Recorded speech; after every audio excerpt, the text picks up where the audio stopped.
Hello, we're going to pick a Premier League team of the season using all data and also eyes. Now, we're going to start with the most important position on the pitch, all of them, but also the goalkeeper. Now, we've got Jose, Sa and Alisson here, but Maram has done something special. Okay, Maram, what the hell have you done? Basically, I have the goals prevented per 90 and the expected goals against per 90 for every goalkeeper in the Premier League. Right. Now, you can see Jose Sa all the way up there because he has high quality shots faced and the highest goal prevention in the Premier League. So he's the best shot stopper, yes, according to the data this season. Yes. So these other guys, so like Aaron Ramsdale had a good season, really important for Arsenal over here. But this doesn't mean Alisson and Henderson aren't good, it's just that... Yeah, that doesn't mean they're not good, it just means that they're not facing high quality shots simply because of the quality of Liverpool and Manchester City. They don't concede a lot of high quality shots. But when they do, they have a high goal prevention. So they're very good, but this is pretty unique. So we're going to put Jose Sa in our team to start. The data wins. Okay. There we go, Jose Sa is the goalkeeper.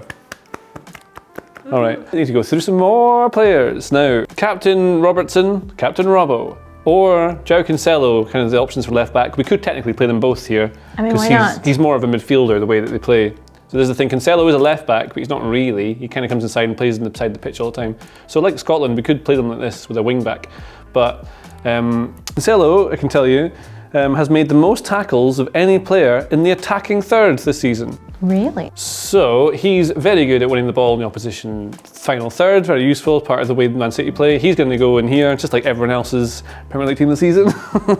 He goes in How there. unique. Yes, I know, very unique. Right, we've got centre backs to choose. Now, Van Dijk, I don't think has had his best season ever, but he's pretty much just the best. So he just has to go in, no more logic needed. The second central defender I think is more interesting. So the ones I think have stood out this season, Rudiger, Ruben Dias and Joel Matip. Now, any of these could get in.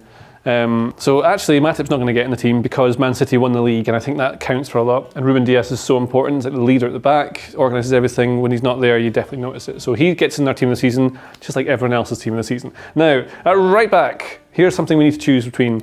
Because Reece James is very, very, very good. So is Alexander-Arnold. Do you have any data that helps us choose? I can tell you something about them. You see, Alexander-Arnold has 12 assists. What about James? Less. But different kind of player, right? Because Alexander-Arnold mostly plays... Honestly, it has to be Alexander-Arnold for me. Like, not only is he one of the best fullbacks in the season, he's had one of the best seasons as a fullback in the Premier League. He's stepped up this season. Yeah. Other thing you could say is that Kyle Walker might belong there because he's been really important for Man City. Exactly, and one of the biggest misconceptions about Walker is that he's very good for them defensively, but he's actually very, very competent and progressive on the ball, and I think that's a quality that's sometimes underrated. I agree. Okay, it's the same back four and goalkeeper that everyone else has. Let's move on to midfield now. Show me more. What do I have? Right, so I think there's only one real choice for the person that can go in as the six. We're going to play a 4-3-3, I think. Rodri, outstanding this season, one of Man City's best players, if not their best, well, not their best player, because the other player that has to go in, I'm not even going to argue with this, is Kevin De Bruyne. For some stats on De Bruyne, check this out. He has scored many goals and assisted many things. I would have There'll be some never stats known here that. that the producer has put on to help us. Well, here's a good one, Alexander-Arnold. He has the most shot creating actions total of any player in the league this season. Wow. That's really good. So not goal creating actions, shot creating actions. Second is Bruno Fernandes, who's not even in our list of players over here. But the other midfield slot I think is more interesting. Who do we have contenders? Well, contenders, I think Fabinho could definitely be in for the shout there. That's not Thiago, Fabinho. Recency bias, I think. That's Ward-Prowse. I had Fabinho there. He would get in just for scoring all the free kicks. Good player though as it is. You could put Foden in midfield if you wanted to. We're not going to. You have Rice. Rice, yeah, he could go in. And how about Bernardo as well? So Gallagher is an interesting one. Gallagher has made more pressures than any other player in the league by a mile. The second most pressures applied by a player is Timo Puki, who does mostly the high press. Very energetic player Gallagher is, honestly. Off the ball in terms of leading the press, in terms of regaining the ball back, in terms of tackles, interceptions. Very progressive when it comes to passing and penetrating the final third. I think he's a good contender, but does he really beat out players like Thiago or Fabinho? Well, I think Thiago's a bit of recency bias. I don't think he's been great all season long. Fair enough. Gallagher's been good for Crystal Palace, and one of the things you think about him, like he's a ball-winning midfielder, but he doesn't actually play deep. He plays quite high, and he's got a lot of touches, and he receives the ball often in the opposition final third, I think. But he's not going to get in. Bernardo Silva is excellent. He could well get in there. He just plays as a central midfielder now, essentially, and just keeps the ball really, really cleverly in the midfield. Ward-Prowse doesn't really get in, but he's nice to have there. Rice, what do you think? This is a really tough one, this. Rice is a good player. I think he's had a good season. I don't think he enters my team of the season. I agree. I don't think he gets in for me either. So one more has to get in. We've not got Jordan Henderson there. Don't think he'd make it either. Important. No, I'm sorry. Not today. All right, who's getting in? This is our tough one. Can we cheat? I know what to do. He goes into midfield. Nice one. Get Robertson in. Robertson comes in. Yes. There we go. And now it's different to all the other ones. This is what you watch Tifo for, the creativity. So Jared Bowen has 10 assists and 12 goals this season playing for West Ham. Obviously they did really well this season.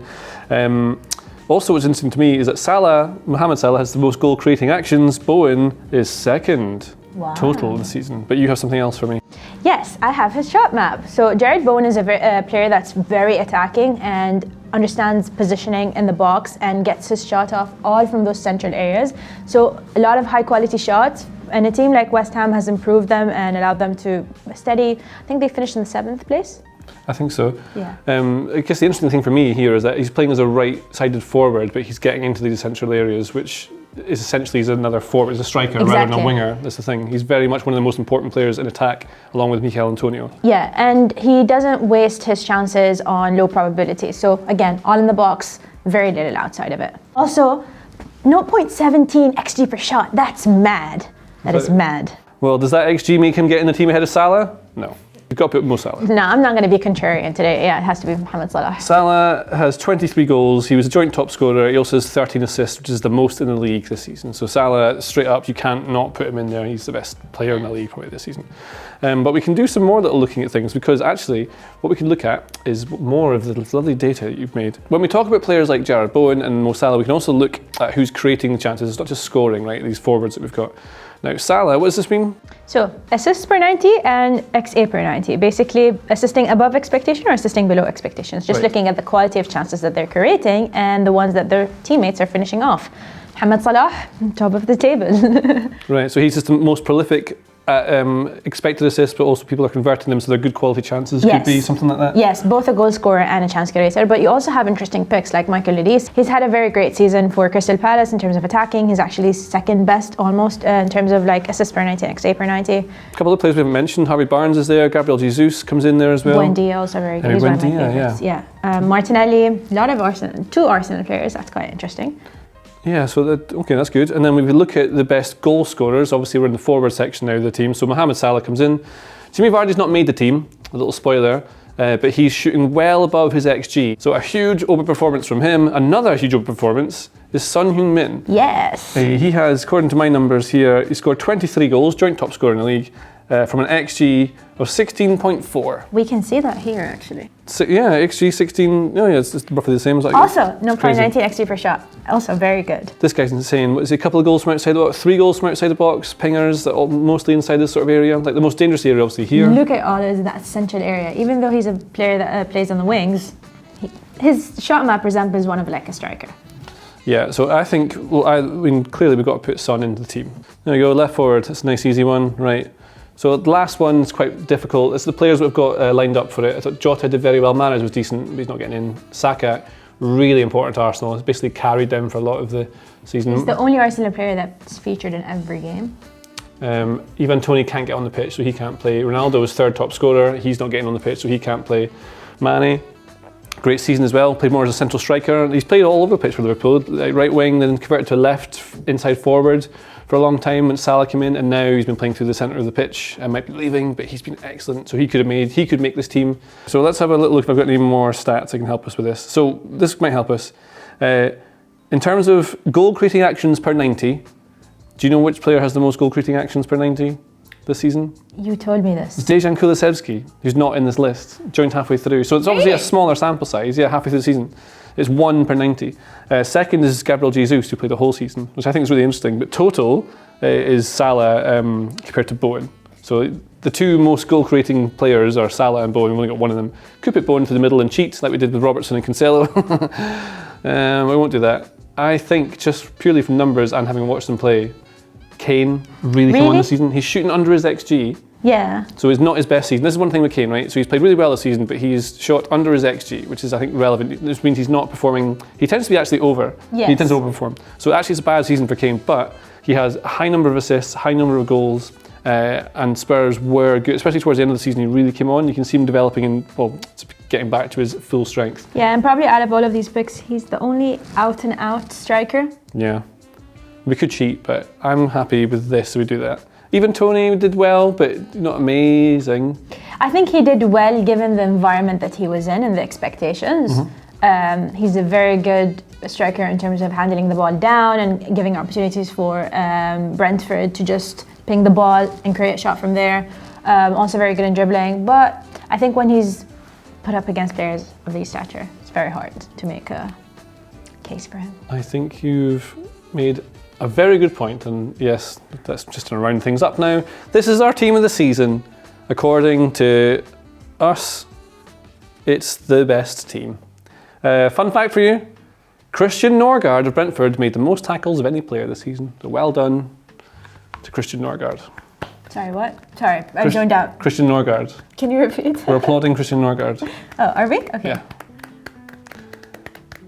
Hit the like button. Yeah. If you like this video, please consider subscribing to the channel. The Athletic brings you the best sports journalism in the world in a personalised experience, connecting you with the stories and teams that you care about the most. There's coverage of 13 sports, plus direct access to world-class journalists through live Q&As, discussions and podcasts. Not to mention, it's all ad-free. And you can try it now for free for 30 days by clicking the link in the description.